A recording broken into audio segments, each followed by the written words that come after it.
নমস্কার, আমি রথীন্দ্র নারায়ণ সেনগুপ্ত। আমার আজকের প্রতিবেদন বেঙ্গল ফাইলস, গোপাল পাঠা ও বর্তমান রাজনৈতিক অবস্থান। বেঙ্গল ফাইলস এই সিনেমাটিকে ঘিরে রাজনীতির দোলাচল, মত প্রকাশের স্বাধীনতা বনাম সামাজিক শান্তির বিঘ্নতা সম্বন্ধীয় বিতর্ক অনেকখানি ঘনীভূত হয়ে এসেছে আজ। এটা মেনে নিতে কোনো অসুবিধা নেই যে সাম্প্রতিক সময়ে মুক্তিপ্রাপ্ত সিনেমা দ্য বেঙ্গল ফাইলস পশ্চিমবঙ্গের রাজনৈতিক ও সাংস্কৃতিক পরিমণ্ডলে ব্যাপক আলোড়ন তুলেছে। সিনেমাটিতে 1946 সালের দাঙ্গা বহির্ভূত বাংলার অতীত ও সমসাময়িক রাজনৈতিক পরিস্থিতিকে এক বিশেষ দৃষ্টিকোণ থেকে তুলে ধরা হয়েছে। তবে চলচ্চিত্রটি মুক্তি পাওয়ার আগেই এর বিষয়বস্তু ঘিরে বিশেষত বাংলার মাটিতে এর তীব্র বিতর্ক সৃষ্টি করেছে। পশ্চিমবঙ্গ সরকারের ভূমিকা, সেন্সর বোর্ডের ছাড়পত্র, প্রধান বিরোধী দলের পক্ষপাত এই ছবিটিকে নিয়ে এবং প্রশাসনিক বক্তব্য সবই আলোচনার কেন্দ্রবিন্দু হয়ে দাঁড়িয়েছে। পশ্চিমবঙ্গ সরকার শুরু থেকেই তাদের রাজনৈতিক অবস্থান স্পষ্ট করে দিয়েছে। রাজ্য সরকারের একাংশের বক্তব্য, এই ধরনের সিনেমা রাজ্যে সাম্প্রদায়িক বিভাজন ও অশান্তি উস্কে দিতে পারে। সেই কারণে সিনেমাটি প্রদর্শনের ক্ষেত্রে পরোক্ষভাবে তাদের আপত্তি রয়েছে। প্রশাসনের তরফে দাবি, পশ্চিমবঙ্গ বহুতত্ত্ববাদী রাজনীতি এবং সংস্কৃতির জায়গা, তাই সংবেদনশীল ইস্যুতে নির্মিত এই সিনেমাটি জনমনে বিভাজন ঘটাতেও পারে। তবে সরকারের এই অবস্থান বিরোধীদের কাছে নিছক রাজনৈতিক সেন্সরশিপ। বিরোধী দল বিজেপির অভিযোগ, 1946 সালে ঘটিত সত্য তথ্যকে সরকার ভোট ব্যাংকের কারণে সাধারণ জনগণের সামনে আনতে চাইছে না। তাই সরকার নিজের সমালোচনা এড়াতেই সিনেমাটির বিরুদ্ধে অবস্থান নিয়েছে। আইন ও সাংবিধানিক দিক দিয়ে দেখলে ভারতের সংবিধান ধারা 19(1)(a) তাকে স্পষ্টত উল্লেখ আছে যে মত প্রকাশের স্বাধীনতা প্রত্যেক নাগরিকের অধিকার। তবে ধারা 19(2)(a) এতে এর সীমাবদ্ধতা সম্বন্ধেও স্পষ্টত উল্লেখ রয়েছে। 19(2)(a)তে স্পষ্টত উল্লেখ রয়েছে যে সরকার যদি মনে করে রাষ্ট্রের নিরাপত্তা, জনশৃঙ্খলা, শালীনতা বা সাম্প্রদায়িক সম্প্রীতির ক্ষতি হচ্ছে, তাহলে সরকার সরাসরি সংবিধানের অধিকারে হস্তক্ষেপ করতে পারে। অর্থাৎ সরকারের দৃষ্টিভঙ্গি আইনগত সম্পূর্ণ অগ্রহণযোগ্য নয়। কিন্তু প্রশ্ন হলো, সরকারের আপত্তি কি প্রমাণভিত্তিক নাকি শুধু রাজনৈতিক বিবেচনায়? চলচ্চিত্র বিশেষজ্ঞদের মতে সিনেমা হলো মত প্রকাশের শিল্প। তাকে দমন করার চেষ্টা করলে সেটি উল্টো প্রতিক্রিয়া সৃষ্টি করে, আর সেই প্রতিক্রিয়ায় সৃষ্টি হয় বিতর্ক। সেই বিতর্কের কারণে সিনেমাটি স্বাভাবিকভাবে আরও বেশি দর্শক পেয়ে থাকে। অর্থাৎ দর্শকের মনে সিনেমাটি দেখার আগ্রহ আরও প্রবলভাবে জন্ম নেয়। অন্যদিকে আবার সমাজবিজ্ঞানীরা মনে করেন সরকারের দায়িত্ব শুধু মত প্রকাশের স্বাধীনতা রক্ষা করা নয়, সমাজের সম্প্রীতিও বজায় রাখা। যদি কোনো শিল্পকর্ম তা বিপন্ন করে, সরকার সতর্ক বার্তা দিতে পারে, কিন্তু নিষেধাজ্ঞা নয়। পশ্চিমবঙ্গ সরকারের ব্যবহারকে আমরা দ্বিমুখী দৃষ্টিকোণ থেকেও দেখতে পারি। এর প্রথম গ্রহণযোগ্য দিক হলো আইন ও জনশৃঙ্খলা রক্ষার দায় প্রশাসনের উপর বর্তায়। সংবেদনশীল সময়ে উত্তেজনা বাড়াতে পারে এমন কন্টেন্টে সরকার সতর্ক হতে পারে। 2. সরকারের অগ্রহণযোগ্য দিকটি হলো সেন্সর বোর্ড ছাড়পত্র দেওয়ার পরও সিনেমাটি প্রদর্শন করতে না দেওয়া একটি অগণতান্ত্রিক আচরণ। শুধুমাত্র রাজনৈতিক ক্ষতির ভয়ে কোনো শিল্পকর্মকে দমন করা সেন্সরশিপের বিরুদ্ধে অবমাননা। বেঙ্গল ফাইলস নিয়ে পশ্চিমবঙ্গ সরকারের ব্যবহার আংশিকভাবে আইনি কাঠামোর ভেতরে থাকলেও গণতান্ত্রিক ও সাংস্কৃতিক দৃষ্টিকোণ থেকে তা প্রশ্নবিদ্ধ। সরকারের উচিত ছিল স্বচ্ছ যুক্তি ও প্রমাণ উপস্থাপন করে আপত্তি জানানো, সিনেমাটিকে সরাসরি বিতর্কিত করে গড়ে তুলে আরও বিশৃঙ্খল অবস্থার জন্ম দেওয়া নয়। অতএব বলা যায় সরকারের ব্যবহার এ ব্যাপারে পুরোপুরি গ্রহণযোগ্য নয়, বরং এতে মত প্রকাশের স্বাধীনতার উপর এক ধরনের চাপ সৃষ্টি করে। এবার আসি 1946 সালে আসলে ঠিক কী হয়েছিল। ভারতের স্বাধীনতার প্রাক্কালে 1946 সাল ছিল ভয়ঙ্কর অশান্তির বছর। সারা ভারত জুড়ে হিন্দু মুসলমান বিভাজন চরম আকার ধারণ করেছিল। এর মধ্যে সবচেয়ে ভয়াবহ ছিল কলকাতা দাঙ্গা, যাকে কিনা গ্রেট ক্যালকাটা কিলিংস নামেও বলা হয়ে থাকে। পরবর্তী সময়ে অক্টোবরে নোয়াখালী দাঙ্গা, এই দুটি ঘটনায় ভারতের বিভাজনের ভূমিকা তৈরি করে দেয়। কলকাতা দাঙ্গা 16ই আগস্ট 1946 থেকে প্রায় 4 দিন চলেছিল। মুসলিম লীগ নেতা Mohammad Ali Jinnah direct action day ঘোষণা করেন পাকিস্তান সৃষ্টির দাবিতে। কলকাতায় তৎকালীন মুখ্যমন্ত্রী হোসেন শহীদ সোহরাওয়ার্দীর নেতৃত্বে সমাবেশ অনুষ্ঠিত হয়। সেই সমাবেশের শেষে হঠাৎ করে কলকাতা শহরে হিন্দু ও মুসলমানদের মধ্যে দাঙ্গা শুরু হয়ে যায়। ছুরি, কুঠার, লাঠি দিয়ে আক্রমণ করা হয় ঘরবাড়ি এবং পুড়িয়ে দেওয়া হয় সমস্ত কিছু। ক্ষয়ক্ষতি বলতে আনুমানিক 4,000 মানুষের মৃত্যু হয় সেই সময়। 15 থেকে 20,000 মানুষ আহত হয়। হাজার হাজার মানুষ গৃহহীন হয়ে পড়ে।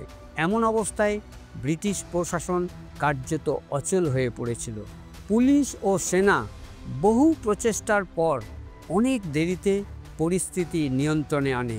এই দাঙ্গা সীমিত হতে না হতেই অপরদিকে নোয়াখালীতেও দাঙ্গা শুরু হয়ে যায় 10ই অক্টোবর 1946 সালে। সেই দাঙ্গা চলে কয়েক সপ্তাহ ধরে। তৎকালীন নোয়াখালী ছিল ব্রিটিশ ভারতের অন্তর্ভুক্ত। বর্তমানে এটি বাংলাদেশে অবস্থিত। কলকাতা দাঙ্গার প্রতিশোধ হিসেবেই নোয়াখালী দাঙ্গাকে সংগঠিত করা হয়েছিল বলে অনেকেরই ধারণা।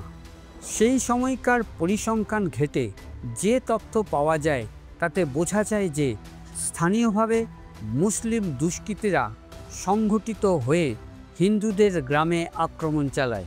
হিন্দুদের ওপর ব্যাপক হত্যাযজ্ঞ চালানো হয়। নারী নির্যাতনের পাশাপাশি জোরপূর্বক ধর্মান্তর ও ঘরবাড়ি লুটপাট হয়েছিল ব্যাপকভাবে। সেই দাঙ্গায় প্রায় 5,000 মানুষ নিহত হয়, বহু গ্রাম ধ্বংস হয়, প্রায় 50,000 হিন্দু বাস্তুচ্যুত হয়ে পালিয়ে আসে এই দেশে।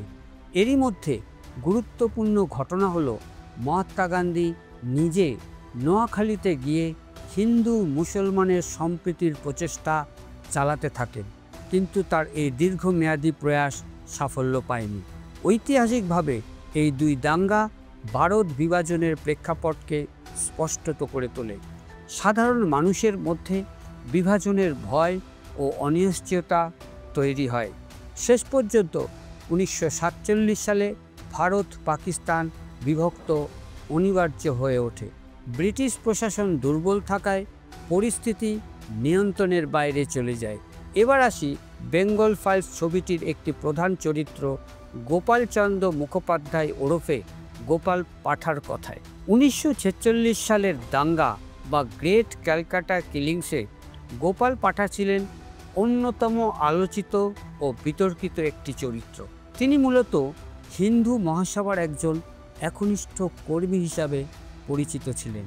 কলকাতার হিন্দু সমাজকে মুসলিম লীগের আক্রমণ থেকে রক্ষা করার জন্য একরকম প্রতিরোধী নেতা হিসাবে উঠে আসেন সেই সময়।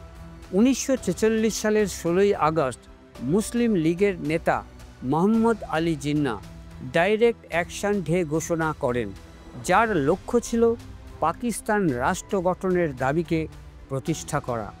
রাজনৈতিক বিশেষজ্ঞদের ধারণা, জিন্নার এই ঘোষণার পর কলকাতায় ব্যাপক দাঙ্গা শুরু হয়, যা ইতিহাসে গ্রেট ক্যালকাটা কিলিং নামে পরিচিত।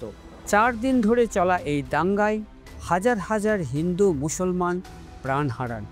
প্রথম দিকে মুসলিম লীগের পক্ষ থেকে সশস্ত্র হামলা শুরু হয়, যার ফলে হিন্দু সমাজ রক্ষার জন্য কিছু সংগঠন সক্রিয় থেকে অতি সক্রিয় হয়ে ওঠে। পরিণামে পরিস্থিতি যতখানি ভয়ঙ্কর হওয়ার তার চাইতে বেশি ভয়ঙ্কর হয়ে পড়েছিল। এই সাম্প্রদায়িক দাঙ্গায় গোপাল পাঠার একটি অত্যন্ত গুরুত্বপূর্ণ ভূমিকা ছিল। দাঙ্গা শুরু হওয়ার পর গোপালচন্দ্র মুখোপাধ্যায় ওরফে গোপাল পাঠা দ্রুত হিন্দু যুবকদের সংগঠিত করেন। মূলত তাঁর ডাকেই হাজার হাজার হিন্দু যুবক অস্ত্র হাতে আত্মরক্ষায় নামেন। তিনি হিন্দু মহাসভার স্থানীয় নেতৃত্বে থাকার কারণে হিন্দু সমাজ রক্ষার্থে একটি প্রতিরোধ বাহিনী তৈরি করেছিলেন। সেই সময় মুসলিম লীগের দাঙ্গাবাজদের প্রতিহত করতে তিনি সশস্ত্র প্রতিরোধে নামেন। তার নেতৃত্বে হিন্দু যুবকেরা কলকাতার বিভিন্ন অঞ্চলে মুসলিম লীগের মিছিল ও দাঙ্গাবাদীদের বিরুদ্ধে রুখে দাঁড়ায়। প্রচলিত ইতিহাসে তার এই ভূমিকা একদিকে রক্ষক, অন্যদিকে প্রতিহিংসাকারী হিসাবেও দেখা হয়ে থাকে। তার কারণ দাঙ্গার নিরীহ মুসলমানরা ব্যাপক হারে তাঁর দ্বারা আক্রান্ত হন বলে কথিত রয়েছে। হিন্দু সমাজের সেই সময়কার সমর্থকদের মতে গোপাল পাঠা হিন্দুদের রক্ষার জন্য একমাত্র ভরসা হয়ে উঠেছিলেন, কিন্তু সমালোচকরা মনে করেন তার নেতৃত্বে হিন্দু সমাজের পক্ষ থেকেও আক্রমণ ও হত্যাযজ্ঞ সংঘটিত হয়েছিল, যা পরিস্থিতিকে আরও ভয়াবহ করে তোলে। এই গোপাল পাঠা ওরফে গোপাল মুখোপাধ্যায় কলকাতায় সেই সময় একজন ব্যবসায়ী হিসাবে পরিচিত ছিলেন। তিনি কোনো সক্রিয় রাজনৈতিক দলের কোনো বড় পদে ছিলেন না, কিন্তু 1946-এর দাঙ্গায় তার ভূমিকার জন্য তিনি অত্যন্ত জনপ্রিয় হয়ে উঠেছিলেন। স্বাধীনতার পর তিনি রাজনীতিতে সক্রিয়ভাবে কোনো ভূমিকায় গ্রহণ করেননি। জীবনের শেষ পর্যন্ত তিনি সাধারণ ব্যবসায়ী হিসেবেই ছিলেন। ইতিহাসবিদদের মধ্যে গোপাল পাঠাকে কেউ কেউ হিন্দু সমাজের রক্ষাকর্তা, আবার কেউ কেউ প্রতিশোধ পরায়ণ দাঙ্গা নেতা হিসাবে ভেবে থাকেন। তার নাম আজও 1946 সালের দাঙ্গার সঙ্গে অঙ্গাঙ্গিভাবে জড়িয়ে রয়েছে। বর্তমান সময়ে কিছু রাজনৈতিক মহলে তিনি হিন্দু প্রতিরোধের প্রতীক হিসাবেও প্রচারিত হন। এবার আসি সম্পূর্ণ এই বিষয়টিকে নিয়ে আমার নিজস্ব কিছু বক্তব্য। আমরা নিশ্চয়ই জানি যে এর আগে বিবেক অগ্নিহোত্রী দুটি বিষয় নিয়ে সিনেমা করেছিলেন। একটি হলো দ্য কাশ্মীর ফাইল, অপরটি দ্য তাশকান্দ ফাইল। ফাইল সংক্রান্ত বিষয় নিয়ে বেঙ্গল ফাইল তার এই তৃতীয় সংস্করণ। বর্তমান পশ্চিমবঙ্গের রাজনৈতিক আবহে বাংলা ভাষাকে কেন্দ্র করে শাসক ও বিরোধী দলের মধ্যে যে রাজনৈতিক অস্তিত্বের লড়াই শুরু হয়েছে, তারই এক রাজনৈতিক অস্তিত্ব লড়াইয়ের উপভোগ্য প্রেক্ষাপট হলো এই বেঙ্গল ফাইল। অতীত ঘটনার বাস্তবতাকে খুব সহজে ধরিয়ে দেওয়ার সবচাইতে সহজ মাধ্যমটি হলো চলচ্চিত্র। একমাত্র চলচ্চিত্রের মাধ্যমে ইতিহাসের বিতর্কিত যে কোনো বিষয়কে মানুষের মস্তিষ্কে খুব তাড়াতাড়ি ও সহজ পদ্ধতিতে প্রবেশ করানো যায়। আজ দ্য বেঙ্গল ফাইলসের মধ্যে দিয়ে বিবেক অগ্নিহোত্রী সেই কাজটিই করেছেন। পশ্চিমবঙ্গে আজ এই বিষয়টিকে নিয়ে মানুষ দুই ভাগে বিভক্ত হয়ে পড়েছেন। একটি ভাগের মত হলো হিন্দুদের প্রতি জঘন্য এই হিংস্র ঘটনাকে রাজনৈতিক লাভের কারণে ধামাচাপা দেওয়া হয়েছিল বহু বছর ধরে। অন্যজনের বক্তব্য হলো এই ছবিটির মাধ্যমে সাম্প্রদায়িক সৌহার্দ্য বিঘ্নিত হবে। প্রশ্ন হলো, ধর্মনিরপেক্ষতার দোহাই দিয়ে বাস্তবতাকে জানার অধিকার থেকে বঞ্চিত করাও কি কোনো শিক্ষিত সমাজের কাজ হতে পারে? ইতিহাস তা যাই হোক না কেন, বিবেক অগ্নিহোত্রী যে কাজটি করেছেন তা যে কোনো বাঙালি হিন্দু হিসাবে শুধুমাত্র বাস্তবতা জানার অধিকার থেকে বঞ্চিত কেন হবে? পরবর্তী পরিস্থিতি যাই হোক না কেন তার দায়িত্ব শক্ত হাতে প্রশাসনকেই নিতে হবে। পরিস্থিতি জটিল হওয়ার কাল্পনিক উদাহরণকে সামনে রেখে ভবিষ্যতের প্রজন্মকে ইতিহাস জানার অধিকার থেকে বঞ্চিত করার একটা পরিকল্পনা বহুদিন ধরে সংঘটিত হয়ে আসছে। শুধুমাত্র শাসন ব্যবস্থাকে নিজেদের অনুকূলে রাখার লোভ সামলাতে না পেরে পূর্বে যেসব শাসক বিশেষত এই ব্যাপারটিকে ধামাচাপা দেওয়ার চেষ্টা করেছিল, বর্তমান সরকারও ওই একই পথে হাঁটার দূরভিসন্ধি করে চলেছে। ছবিটি যদিও সম্পূর্ণভাবে মুক্তি পায়নি এই শহরে, তবুও ছবিটির গল্প ও তার সারমর্ম বোঝার মতো বহু দক্ষ সিনেমা প্রেমী মানুষ রয়েছে এই বাংলায়। তারা এই ছবির ইতিহাস সম্বন্ধেও যথেষ্ট ওয়াকিবহাল, আর যারা জানে না তারাও সামাজিক মাধ্যমগুলির সাহায্যে এর ব্যাখ্যা বুঝে নিতে পারছে। প্রশ্ন হলো, ছবিটি যদি বাংলার প্রেক্ষাগৃহে মুক্তি পায় তাতে কার লাভ বা কার ক্ষতি? এই লাভ ক্ষতির হিসেব নিকেশই হচ্ছে এর মূল প্রতিবন্ধকতা।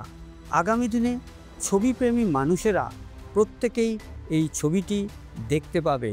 কোনো না কোনোভাবেই তাদের এই ছবি দেখা থেকে কেউ রোধ করতে পারবে না বা সম্ভবও হবে না। এ ব্যাপারটি শাসক দলের সকলেরই কিন্তু জানা থাকা সত্ত্বেও বিরোধিতা, মুক্তি না দেওয়ার পরিকল্পনা এসবই চলবে তাদের নিজস্ব রাজনৈতিক কর্মকাণ্ডের মধ্যে দিয়ে। কিছুদিন রাজনৈতিক তীব্রতা মুখরিত হবে বৈদ্যুতিক প্রচার মাধ্যম ও প্রিন্ট মিডিয়ার সৌজন্যে, তারপর সবই শান্ত। হলফ করে বলে নেওয়ার প্রয়োজন রয়েছে যে ছবিটি মুক্তি পাওয়া বা না পাওয়া কোনোটাই কিন্তু হিন্দু ও মুসলমানদের সম্পর্কে সাম্প্রদায়িক বিভেদকে দাঙ্গার রূপ দেবে না। এটা আমি স্পষ্টতই বলতে পারি, কারণ রাজনীতির ভয়ঙ্কর সব নীতি নির্ণয় বহুবার দেখার সৌভাগ্য আমার হয়েছে, আর সেই কারণে এত জোর করে বলবার বা ভাববার আশ্বাস আমি পেয়ে থাকি। আমরা জানি 2024-এ রাজ্য জুড়ে ভোটের আবহাওয়া তৈরি হয়েছে। সেই আবহাওয়ার পূর্ব নির্ধারিত প্রকল্পেরই এটি একটি অঙ্গ। আসন্ন নির্বাচনের হাতিয়ার কোনো পক্ষই অবনমন করতে চাইবে না। সমস্ত সচেতন মানুষের কাছে আমার আবেদন, স্বাভাবিকভাবে ছবিটি দেখা বা না দেখা এই অবচেতন চিন্তাভাবনাটিকে নিজের মধ্যে সীমিত রেখে নিজের দৈনন্দিন কাজকর্মে নিজেকে নিমজ্জিত হওয়ার সবচাইতে সুরক্ষিত একটি পন্থা অবলম্বন করুন। এই একমাত্র পন্থায় ইতিহাসকে ছবির মাধ্যমে জেনেও কিন্তু আমরা সবাই ভালো থাকতে পারি। স্পেশাল করেসপন্ডেন্সে আজ এই পর্যন্ত। আগামী সপ্তাহে এমনই এক বিশ্লেষণ ভিত্তিক প্রতিবেদন নিয়ে আপনাদের সামনে হাজির হব আমি রথীন্দ্রনারায়ণ সেনগুপ্ত। নমস্কার, জয় হিন্দ।